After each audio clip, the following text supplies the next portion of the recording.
Hi, everyone. Welcome to First Look. It's Tuesday, October 2nd, 2007. I'm Katie Couric here with Chris Dinan, our number 2 man in the bowl, which is the brain trust, air quotes, of CBS News. So we're done. No, really, this is where all the decisions are made. This is where it happens. And we're talking about tonight's broadcast. We're leading with Blackwater because there's some congressional hearings, and the CEO of that security firm is really in the hot seat today, isn't he? Right. Blackwater is, of course, under fire itself as a company for how it conducts business over in Iraq following that tragic shooting that left 11 civilians dead, 11 Iraqi civilians dead.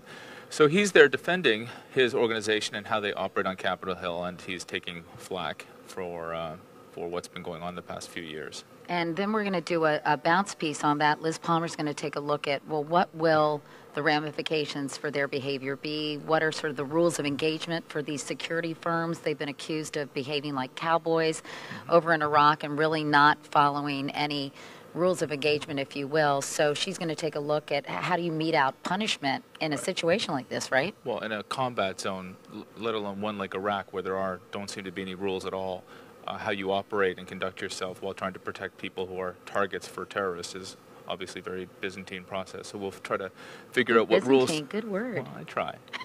Good word. It was on my calendar this morning. Was it? Yeah. No, you're kidding. Yeah, Was it? Tomorrow's is capricious.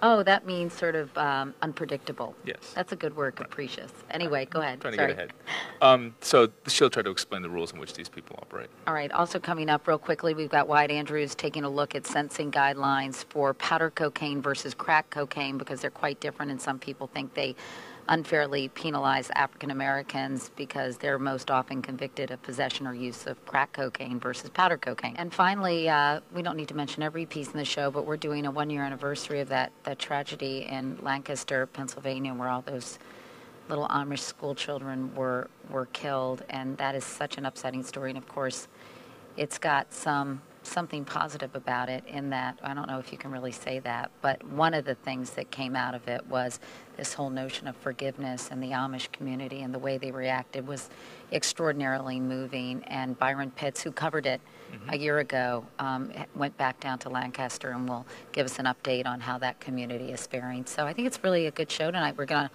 also talk about the Isiah Thomas sexual harassment verdict. He was found guilty of harassing. I was surprised because I didn't think that was going to go down that way, but I didn't follow the trial all that carefully. Well, it's obviously a circumstance that occurs in corporate America often, but this jury found Madison Square Garden, they returned really substantial punitive damages for what this woman went through. So it's a lesson to all of corporate America, I think. Yeah, that sounds interesting. I'm looking forward to that. Anyway, so that's it for First Look. Chris Dinan has to get back to work, as do I. And hopefully we'll see you tonight on the CBS Evening News with, as Walter would say, KT Couric.